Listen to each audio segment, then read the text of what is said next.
Welcome back to the channel. Hope you guys had a great night last night watching the Oscars. In today's video, we're going to just kind of take a look at last night's ceremony. We're going to take a look at all the winners, as well as just some stats and just some interesting facts about the winners. And then we're also just going to talk about some of the kind of the highlights and the interesting moments that happened throughout the night.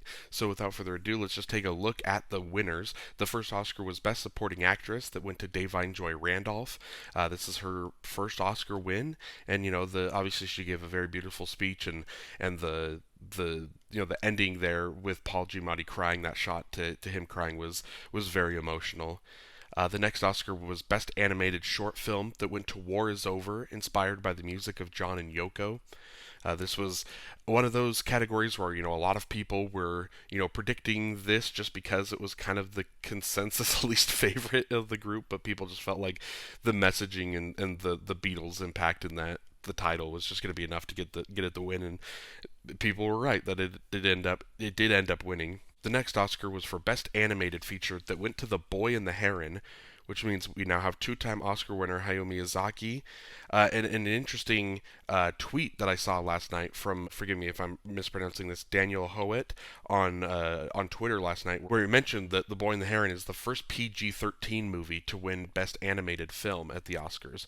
So, real kind of interesting stat there. Kind of one of the first kind of mild upsets, I guess you could say, of the night. I think it definitely wasn't the favorite. It was the underdog. I think a lot of people thought there was a chance, that this could happen. And I think when this won, for me at least, I don't know about other people, but when this won for me, that's when it kind of like, it hit me of like, oh, we could, like, we might just have like a crazy Oscar night on our hands.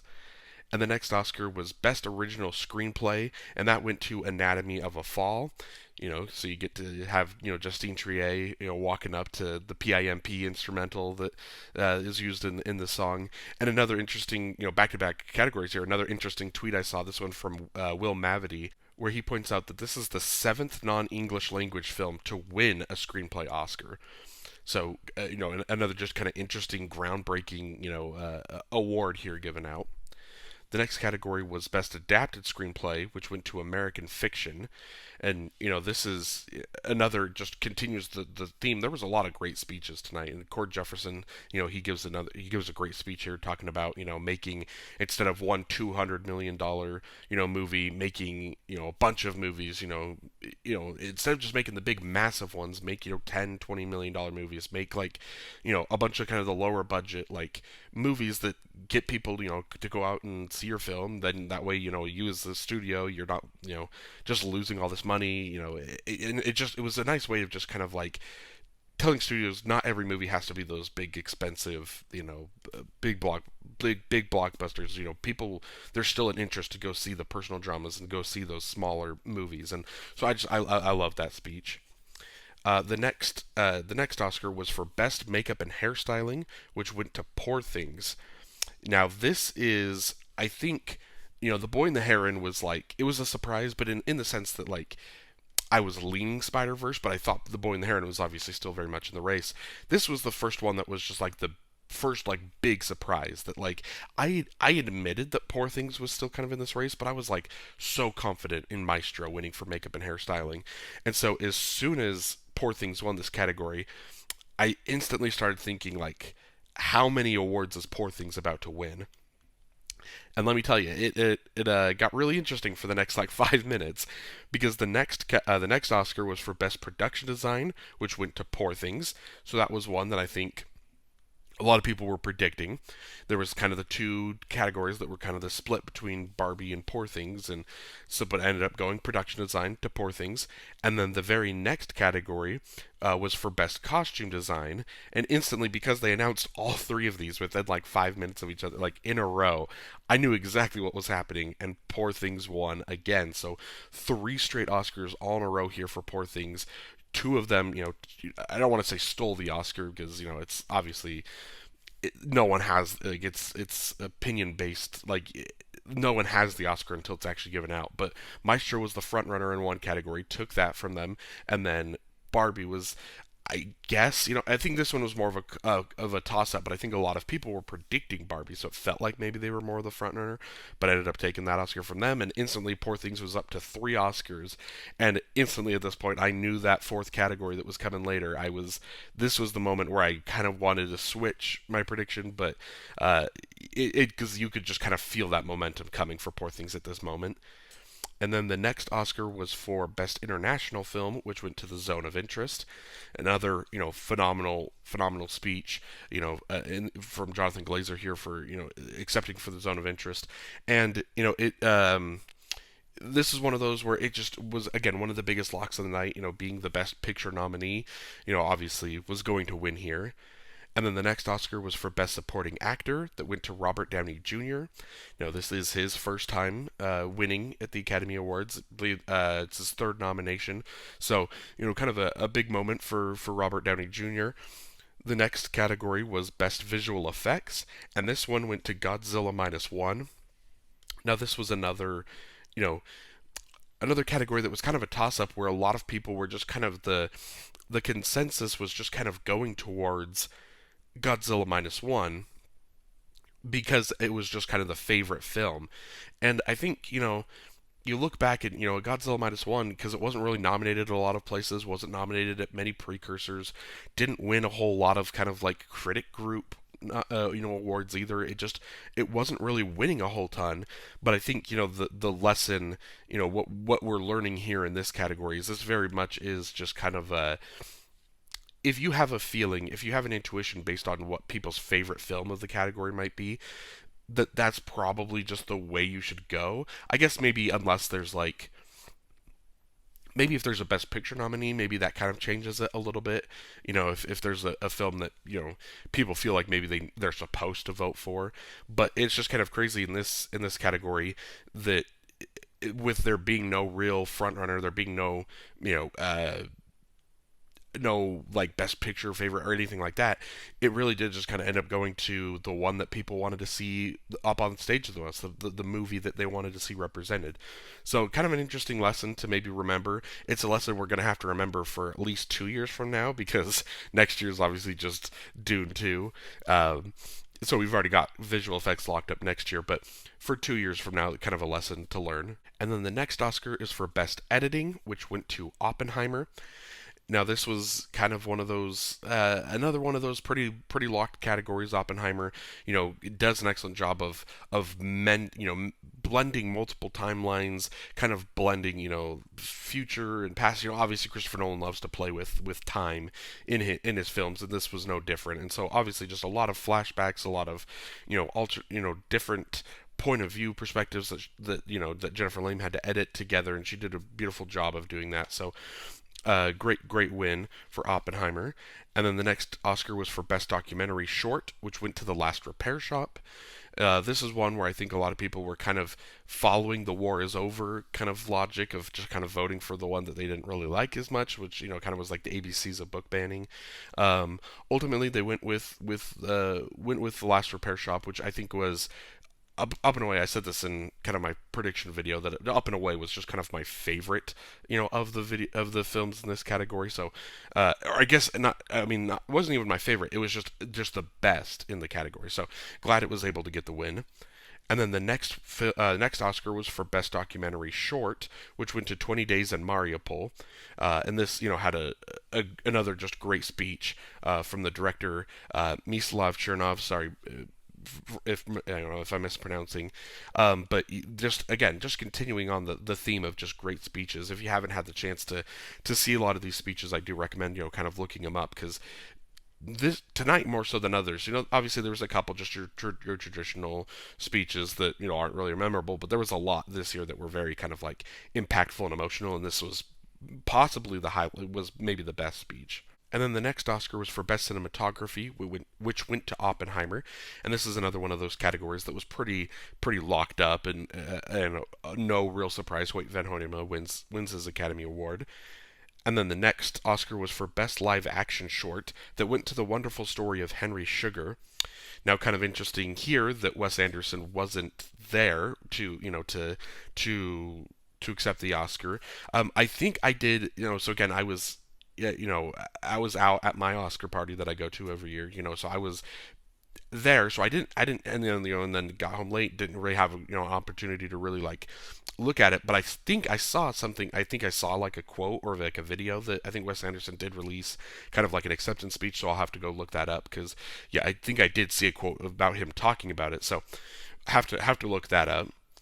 And then the next Oscar was Best Sound that went to The Zone of Interest. Again, this is kind of akin to the, I would say, like the makeup Oscar.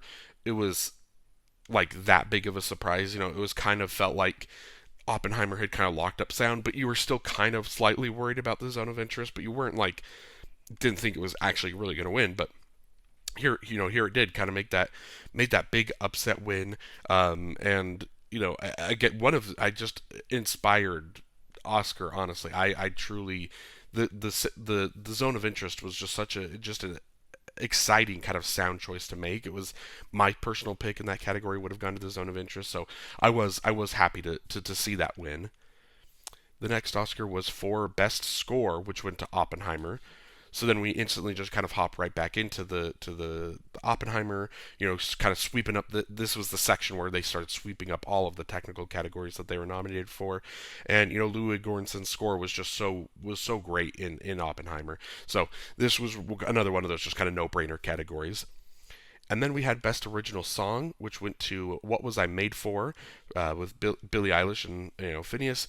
And this was kind of interesting. I always have this thought because this was, a couple, maybe like 10, 15 minutes or so after I'm Just Ken's performance. And so sometimes I always wonder with the Oscars how much voting would change if you voted after the performances, because definitely at that point I'm Just Ken would have blown away this category if the voting was done then. So it's always just kind of an interesting thought. But yeah, still going to What Was I Made For. And then an interesting fact here that I actually learned from watching Luke Harefield's video. I believe it was I think it was his final Oscar predictions video that I was watching, where he mentioned that now that Billie Eilish is the youngest person ever to win 2 Oscars, and then her brother Phineas, he's now the second youngest person ever to win 2 Oscars. So really kind of interesting stat there. And then the next, kind of getting into the big final four, the next Oscar was for Best Actor, which went to Cillian Murphy. For Oppenheimer, now a first time Oscar winner. And then just continuing on that theme, that trend of first time Oscar winners for Oppenheimer, the next category was Best Director, which went to Christopher Nolan. He finally wins his first Oscar after all these years of being nominated. I think he was up to 8 nominations in his career. So this was a nice time to finally award Christopher Nolan with that Oscar. And then the last kind of interesting, up for debate, category of the night was Best Actress, that did go to Emma Stone, who is now a 2-time Oscar winner, with La La Land being her other win. And again, this is one of those categories where in that little 5-minute stretch where Poor Things just swept 3 straight awards, back to back to back, really quick, it instantly, in that moment, I realized that the Oscars were just kind of copying the BAFTAs, and a lot of the things were just kind of matching from them, and I instantly had the gut feeling, and I kind of knew it. I ultimately didn't switch my prediction. I wanted to have my predictions locked in before the ceremony. Didn't want to be influenced by what was going on. But it was in that moment that I was like, I want to switch to Emma Stone. It felt like you could feel the momentum. You could feel that that's the way that the night was going, and ultimately, Emma Stone did. It's one of those where, again, I don't want to say, Lily Gladstone wasn't like a heavy, front runner. She was. I think most people were predicting her, but again, this always was one of those categories that was so 50-50. It was, a toss-up all the way up into the end, and so obviously you'll never see, the Oscars are never going to release like the final voting, tally, but I would love to see how narrow this was, because I think there's a real good chance that this was one of the most like narrow Oscar races ever. This was so just absolutely competitive, tooth and nail all the way to the end, and Emma Stone ends up getting the Oscar. And then the last Oscar of the night obviously is Best Picture, which was a little interesting getting to there from Al Pacino, but Oppenheimer was announced as the winner. Oppenheimer does win. And it was one of those. Obviously we talked about international and the supporting races, the supporting actor, supporting actress. There was a lot of just like locked categories.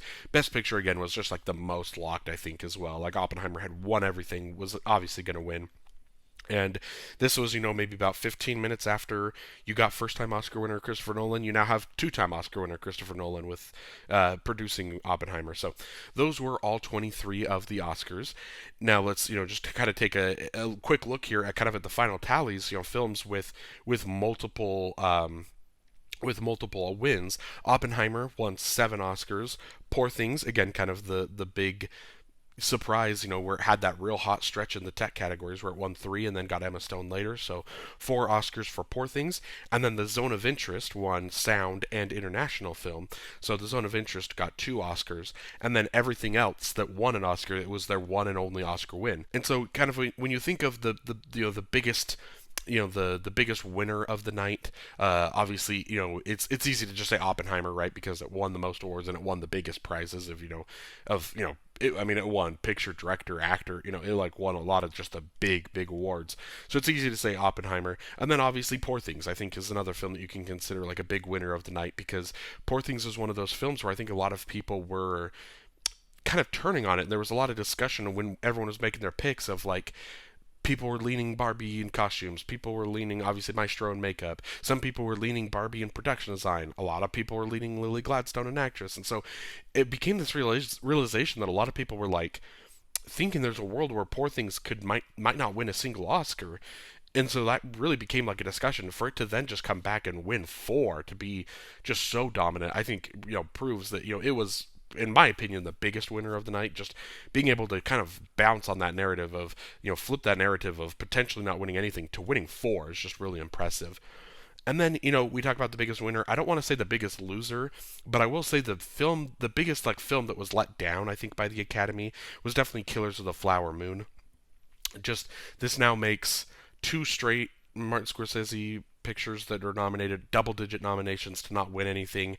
I think I saw that I can't remember who I saw this stat from, but I think it's now the 3rd time total in Scorsese's career that he's had a film with double-digit nominations that didn't win a single Oscar. So, and that kind of leads us into this next little category here of these are the list of films that just had multiple Oscar nominations and no wins. So Killers of the Flower Moon with 10 nominations didn't get any wins. Obviously Lily Gladstone was its best chance there and kind of lost that to Emma Stone. Maestro with 7 nominations and no wins. Again, makeup was kind of the category it was supposed to win, and then didn't.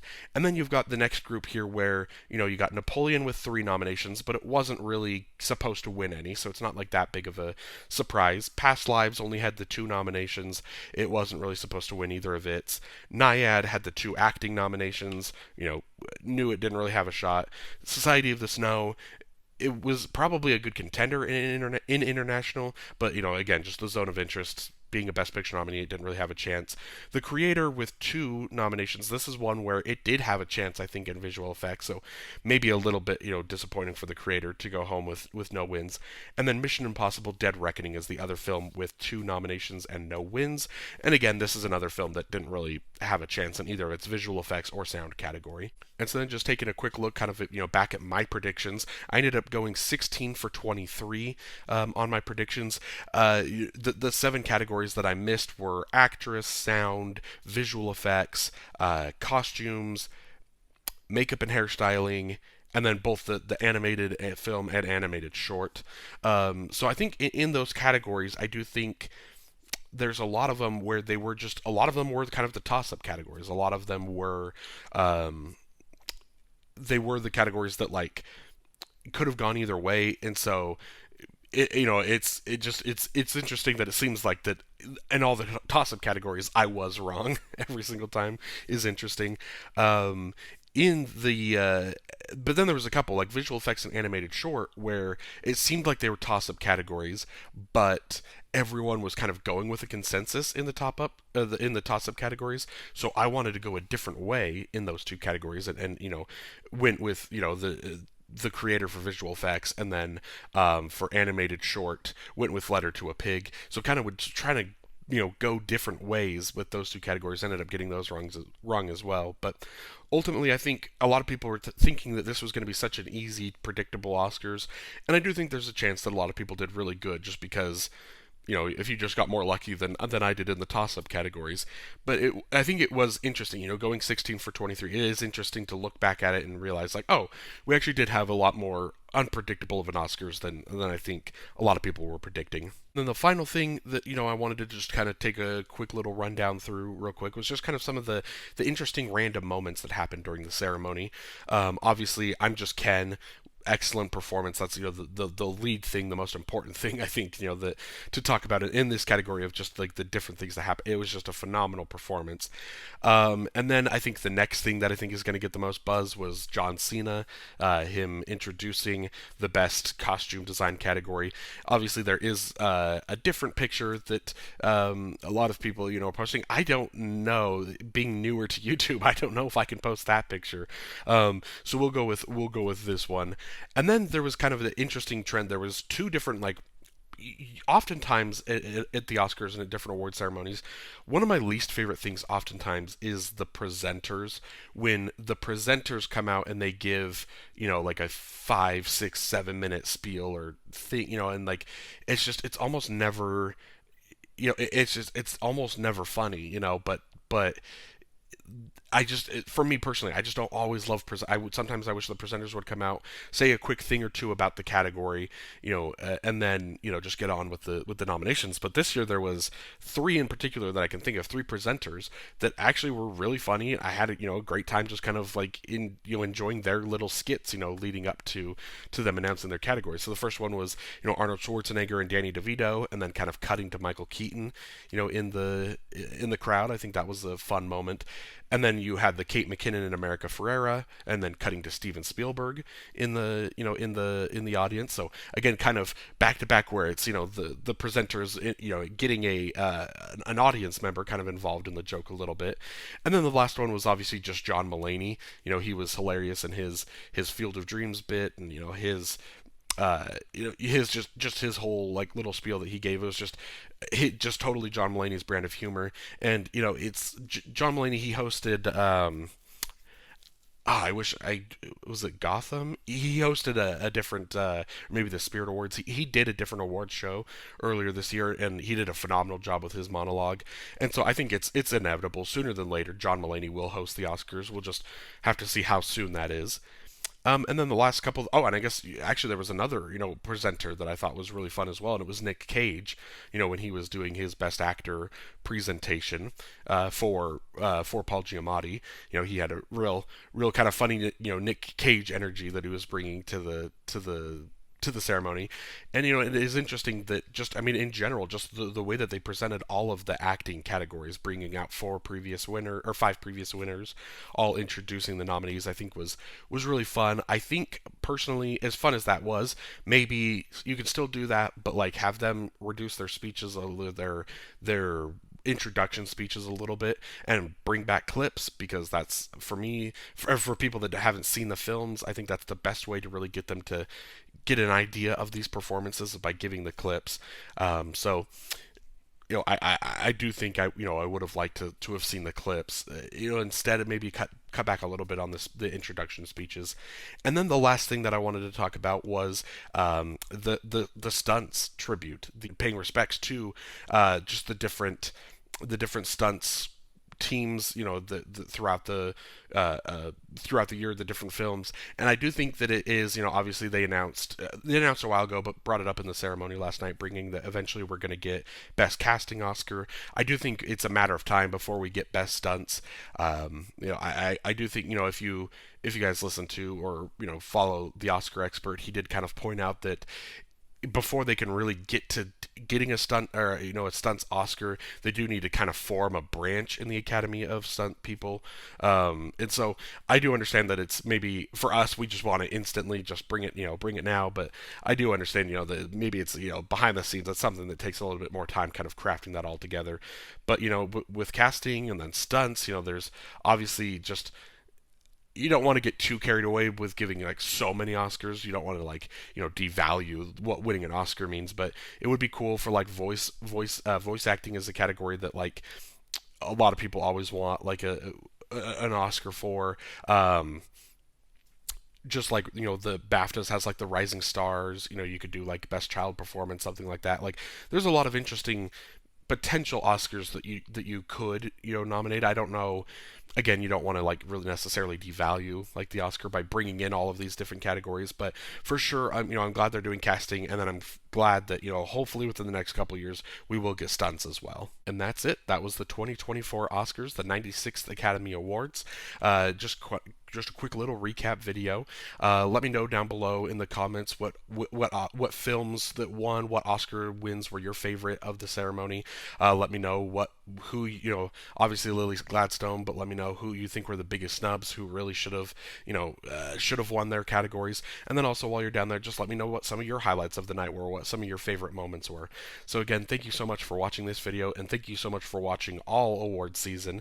This is going to be, as far as I know, this is going to be the last award season video. And then again, going to take a little bit of a step back on uploading.